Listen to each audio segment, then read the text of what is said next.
ሰላም ጤና ይስጥልን አድማጭ ተመልካቾቻችን ከቶፕ ትንሽ ኔትወርክ ዕለታዊ ዜናዎችን ይዘን ቀርበናል። በቅድሚያ አርዕስቶቹን የትግራይ ክልል ጊዜያዊ አስተዳደር ፕሬዝዳንት አቶ ጌታቸው ረዳ በ3 የትግራይ ሰራዊት አዛዦች ላይ የስራ እግድ ውሳኔ ያስተላለፉ። ኢዜማ ለቅቡልነት መታገል ያለብኝ አሁን ነው ሲል ገለጸ። በአዲስ አበባ የባቡር ትራንስፖርት ትኬት ሽያጭ በዲጂታል መልኩ ሊጀመር ነው። በኢትዮጵያ የተለያዩ የሆርቲካልቸር ፓርኮችን ለመጀመሪያ ጊዜ እንዲቋቋሙ የሚያደርግ ስትራቴጂ በቅርቡ ይፋ እንደሚሆን ተገለጸ። ጀነራል ጻድቃን ገብረትንሳኤ በኢትዮጵያና በኤርትራ መካከል በማንኛውም ቅጽበት ጦርነት ሊነሳ ይችላል በማለት አስጠነቀቁ። ለገዢው ፓርቲ ማጠናከሪያ በመንግስት ተቋማት የሚደረጉ የገንዘብ ማሰባሰቢያዎች በአስቸኳይ እንዲቆሙ ኢዜማ ጠየቀ። የትግራይ ክልል ጊዜያዊ አስተዳደር ፕሬዝዳንት አቶ ጌታቸው ረዳ በ3 የትግራይ ሰራዊት አዛዦች ላይ የስራ እግድ ውሳኔ ያስተላለፉ። ፕሬዝዳንቱ መጋቢት 1 2017 ዓ.ም ጀምሮ ከስራ ያገዷቸው ከፍተኛ የጦር መኮንኖች ሜጀር ጀነራል ዮሐንስ ወልደ ጊዮርጊስ፣ ሜጀር ጀነራል ማሾ በየነና ብርጋዴር ጀነራል ምግባይ ኃይለ ናቸው። አቶ ጌታቸው የእግድ ውሳኔውን ለጦር አዛዦች ያሳወቁት ለእያንዳንዳቸው በተጻፈ ደብዳቤ ነው። ፕሬዝዳንቱ በትግራይ ክልል ጊዜያዊ አስተዳደር ምክትላቸው የሆኑት ሌተናንት ጀነራል ታደሰ ወረደንም ጉዳይ እንዲያሳውቁ በደብዳቤ ግልባጭ ላይ አካተዋል። ደብዳቤው የሰላምና ጸጥታ ካቢኔ ሴክሬታሪያት ኃላፊ የሆኑት ሌተናንት ጀነራል ታደሰ በተጨማሪ ለጊዜያዊ አስተዳደሩ ሰላምና ጸጥታ ቢሮም ግልባጭ ተደርጓል። ተመሳሳይ ይዘት ያለው የአቶ ጌታቸው ደብዳቤ ቅድሚያ የሰጠው በትግራይ ክልል በአሁኑ ወቅት ያለውን ሁኔታ መግለጽን ነው። ከመንግስት ውሳኔ ውጪ መላው ህዝባችንን፣ ወጣቶችን ወደ ግርግር፣ የጸጥታ ኃይሎችን ደግሞ ወደ እርስ በርስ ግጭት የሚከት ብሎ መላው ህዝባችንን ወደማይወጣበት አዘቅት የሚያስገባ እንቅስቃሴ አሁንም አልቆመም ሲል የጊዜያዊ አስተዳደሩ ፕሬዝዳንት ለጦር አዛዦቹ በጻፈው ደብዳቤ ላይ አመላክቷል። በትግራይ ሰራዊት የግንባር አዛዦች ላይ የተላለፈው ውሳኔም ከዚሁ ጋር የተያያዘ መሆኑን ጥቆማ ሰጥቷል። ኢዜማ ለቅቡልነት መታገል ያለብኝ አሁን ነው ሲል ገለጸ። የኢትዮጵያ ዜጎች ለማህበራዊ ፍትህ ፓርቲ ኢዜማ መሪ ፕሮፌሰር ብርሃኑ ነጋ ፓርቲያቸው ለቅቡልነት መታገል ያለበት አሁን መሆኑን ተናግረዋል። የኢትዮጵያ ፖለቲካ አርቆ ከሚመለከትና ተሻጋሪ ወይም ስትራቴጂካዊ ከሆኑ ግቦች ይልቅ በአጭር ጊዜ እይታዎች ላይ መጠመዱን የተናገሩት መሪው ይሄው አርቆ አለመመልከት ችግር ደግሞ ፓርቲያቸውን በውስጡ ሲሰነጥቅ እንደቆየ ገልጸዋል። ዘለቄታዊና ረጅም ጊዜ የሚቆይ ሀሳብና ስትራቴጂ ይዞ መምጣት የፓርቲው መሰረተ ግብ መሆኑን በመጠቆም ይህንን በግልጽ ማበጀቱን ጠቅሰው ሁለተኛና ቀጥሎ የሚመጣ ላሉት ለቅቡልነት መታገያው ጊዜ አሁን መሆኑን ገልጸዋል። ላለፉት 50 ዓመታት የዘለቀው የኢትዮጵያ ፖለቲካ ዑደትና የተሳሳተና የወደቀ መሆኑን ገልጸው ይህም አሁን ያለውን የኢትዮጵያ ፖለቲካም ሆነ ማህበረሰቡን በግራ መጋባት ውስጥ መጣሉን አመላክተው ኢዜማ ዘመን ተሻጋሪ ግብ ላይ አተኩሮ መታገል እንደሚኖርበት ጠቁመዋል።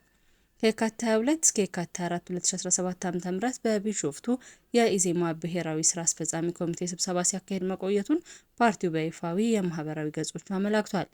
ፓርቲው በዚሁ ስብሰባ በድርጅት አሰራር፣ በወቅታዊ ሀገራዊ ፖለቲካ ጉዳዮች፣ በቀጣይ እቅዶችና አቅጣጫዎች ተወያይቶ የተለያዩ ውሳኔዎችን ማሳለፉን ባወጣው ሰፊ መግለጫ አስታውቋል። ከዚህ መግለጫ በስብሰባው የፓርቲው መሪ ፕሮፌሰር ብርሃኑ ነጋ ስለ ፖለቲካ እይታ ምንነት ገለጻ ማድረጋቸውን የጠቀሰው ፓርቲው ይህንኑ ገለጻ በ10 ደቂቃ ተቀንጭቦ በቀረበ ቪዲዮ አጋርቷል። ፕሮፌሰር ብርሃኑ ነጋ በዚሁ ገለጻቸው ፖለቲካ ማህበረሰብ እንዴት አድርገን ወደ ጥሩ ቦታ እንውሰድ የሚለው መሰረታዊ ጉዳይ ማዕከል ያደረገ ነው። በየቀኑ የሚሆነው ነገር ከፖለቲካ ጋር አይገናኝም። በየጊዜው የሚፈጠረው ነገር እውነትና ውሸቱ በቅጡ የማይለይ ምኑንም የማናቀው ነገር ነው። እሱ ስትራቴጂካችንን ያሳጣን። ቀን አበቃልን። ፖለቲካ ውስጥ አይደለንም። ፖለቲካ በየቀኑ እየሰከሩ እንደማደር መሆን የለበትም። አዲስ ፖለቲካ እየመጣ ነው። ለዚህ እንዴት አዲስ የፖለቲካ አመራር እናፍራ ያልነው ለዚህ ነው በማለት ማብራሪያ ሰጥተዋል። በአዲስ አበባ የባቡር ትራንስፖርት ትኬት ሽያጭ በዲጂታል መልኩ ሊጀመር ነው።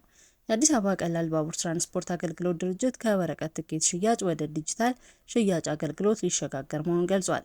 የዲጂታል ትኬት ሽያጩ ለጊዜው በተመረጡ ቦታዎች ማለትም በሀያት፣ ጦር ኃይሎች፣ ዳግማዊ ምኒልክና ቃሊቲ ጣቢያዎች እንዲሁም በስቴዲየም የሽያጭ ቁጥጥር በማድረግ የሚተገበር ይሆናል ተብሏል። የክፍያ ስርዓቱ በቴሌብር ሱፐር አፕ እና በዩኤስኤድ ኮድ አማካኝነት መቁረጥ እንደሚቻል ነው። ይህ የፓይለት ሙከራ ድርጅቱ የወረቀት ሽያጭን ሙሉ በሙሉ ለማስቀረት ወደ ዲጂታላይዜሽን የክፍያ ስርዓት ለማሸጋገር ለሚያደርገው ስራ መደላደልን የሚፈጥር መሆኑን የድርጅቱ የበላይ አመራሮች ተናግረዋል። በዲጂታል ሽያጭና ቁጥጥር ለሚሳተፉ ሰራተኞች በሁለት ዙር ስልጠና የተሰጠ ሲሆን የፓይለት ሙከራው በቅርቡ እንደሚጀምር የአዲስ አበባ ቀላል ባቡር ትራንስፖርት አገልግሎት ድርጅት አስታውቋል። ባለፉት 10 ዓመታት ደንበኞች በተዘጋጁት 39 የትኬት መቁረጫ ጣቢያዎች የወረቀት ትኬት በመግዛት የቀላል ባቡሩን አገልግሎት ሲያገኙ እንደነበር ተመላክቷል። በኢትዮጵያ የተለያዩ የሆርቲካልቸር ፓርኮችን ለመጀመሪያ ጊዜ እንዲቋቋሙ የሚያደርግ ስትራቴጂ በቅርቡ ይፋ እንደሚሆን ተገለጸ። ረጅም ጊዜ ወስዶ የተከለሰው ሀገር አቀፍ የሆርቲካልቸር ስትራቴጂ በዘርፉ መሰማራት ለሚፈልጉ በርካቶች ጥሩ አቅም የሚፈጥር መሆኑን በግብርና ሚኒስቴር የሆርቲካልቸር ልማት መሪ ስራ አስፈጻሚ አቶ አብደላ ነጋሽ ተናግረዋል። አቶ አብደላ እንደተናገሩት ስትራቴጂው በአነስተኛ ይዞታ ላይ ተሰማርተው የሚገኙ አርሶ አደሮችና ሌሎች አካላትን የበለጠ ተጠቃሚ ሊያደርግ የሚችል ነው። ይህም ለሀገራችን ትልቁ ማነቆ የሆነባትን የውጭ ምንዛሪ የማግኘት ችግርን ለመቅረፍ ሰፊ እድል ይፈጥራል ሲሉ ገልጸዋል። ከዚህም ጋር ተያይዞ የባህር በር የለንም ብለን የምናስበው ወደ ልማት ከቀየር ነው ከሰራን ያንን ታሪክ የሚቀይር አንዱን ንዑስ ዘርፍ ነው ብለዋል። ከ2010 ዓ.ም ጀምሮ ተግባራዊ በመደረግ ላይ የሚገኘው ሀገር አቀፍ የሆርቲካልቸር ስትራቴጂ ትኩረት አድርጎ የተዘጋጀ አነስተኛ ይዞታ ያላቸው አርሶ አደሮችን በመደገፍና የላቀ ተጠቃሚነትን ማረጋገጥ እንደነበር ያወሱት አቶ አብደላ በአሁኑ ጊዜ የግሉ ዘርፍ በስፋት ወደ ዘርፉ ገብቶ ተጠቃሚ እንዲሆን ያስችላል ሲሉም አስረድተዋል። በዘርፉ የተለያዩ የስራ ዕድሎች ተነሳሽነትን መምጣታቸውን የበፊቱን ስትራቴጂ እንደገና እንዲከለስ ምክንያት ሆኗል ያሉት አቶ አብደላ ሲተገበር የቆየው ስትራቴጂ በሆርቲካልቸር ዘርፉ የግል ዘርፉ ሲሳተፍ መንግስት እንዴት ይደግፋል የሚለውን አሰራር በግልጽ እንዳልነበረ አስረድተዋል። ጀነራል ጻድቃን ገብረትንሳኤ በኢትዮጵያና በኤርትራ መካከል በማንኛውም ቅጽበት ጦርነት ሊነሳ ይችላል በማለት አስጠነቀቁ። የትግራይ ክልል ጊዜያዊ አስተዳደር ፕሬዝዳንት አቶ ጌታቸው ረዳም በኢትዮጵያና ኤርትራ መካከል በግብጽ የሚታይ መቃቃር አለ፣ የእኔ ስጋት ይህ ከቃላት አልፎ ወደ ጦርነት እንዳያድግ ነው ብለዋል። ጦርነቱ ለቀጠናው ዳፋ እንደሚሆንም ጀነራል ጻድቃን በእንግሊዝኛ ባስነበቡት ጽሑፍ አብራርተዋል። በሁለቱ ሀገራት መካከል የሚደረግ ጦርነት በሁለቱም ወገኖች እንደሚባለው አጭርና ወሳኝ እንደማይሆን የገለጹት ጀነራል ጻድቃን ለቀጠናው አውዳሚ እንደሚሆን ጠቅሰዋል። ጦርነቱ ሲያከትም አሁን የምናውቀው በሀገሪቱ ስትራቴጂክ ይለወጣል፣ በአፍሪካ ቀንድና ከቀይ ባህር አሻግሮም ጉልህ የፖለቲካ አሰላለፍ ለውጥ ያስከትላል ብለዋል። በትግራይ ጊዜያዊ አስተዳደር ውስጥ በምክትል ፕሬዝዳንት ማዕረግ ያልተማከለ አስተዳደርና ዲሞክራታይዜሽን ካቢኔ ሴክሬታሪያት ኃላፊ የሆኑት ሌተናንት ጀነራል ጻድቃን ገብረትንሳኤ በኢትዮጵያና በኤርትራ መካከል የሚቀሰቀሰው ጦርነት የሱዳንና የቀይ ባህር ደህንነት ላይ በቀጥታ ተጽዕኖ ያሳድራል ብለዋል። በጦርነቱ ማዕከላዊ የምትሆነው በደንብ የሰለጠነና ልምድ ያካበተ ከፍተኛ ወታደር ቁጥር ያላት ትግራይ ናት ሲሉም አክለዋል። በኢትዮጵያና በኤርትራ መካከል ያለው ግንኙነት መሻከር ከጊዜ ወደ ጊዜ እየተባባሰ መጥቶ በቅርብ ሳምንታት ውስጥ የግጭት ስጋት እንዳለ ከተለያየ አቅጣጫ ሲሰማ ቆይቷል። በተለይም የቀድሞው የኢትዮጵያ ፕሬዝዳንት ዶክተር ሙላቱ ተሾመ በአልጀዚራ ላይ ያስነበቡትን የኤርትራውን ፕሬዝዳንት ኢሳያስ አፈወርቂ በቀጠናው ለሚፈጠረው ተጠያቂ የሚያደርግ ጽሑፍ ተከትሎ በሁለቱ ሀገራት መካከል ያለው መካካር ተባብሷል። ለገዢው ፓርቲ ማጠናከሪያ ከመንግስት ተቋማት የሚደረግ የገንዘብ ማሰባሰቢያዎች በአስቸኳይ እንዲቆሙ ኢዜማ ጠየቀ። የኢትዮጵያ ዜጎች ለማህበራዊ ፍትህ ከመንግስት ተቋም አገልግሎት ጋር በተያያዘ ለገዢው ብልጽግና ፓርቲ ማጠናከሪያ የሚደረግ የገንዘብ ማሰባሰቢያ በአስቸኳይ ያስቆም ዘንድ ለኢትዮጵያ ብሔራዊ ምርጫ ቦርድ ጥያቄ አቅርቧል።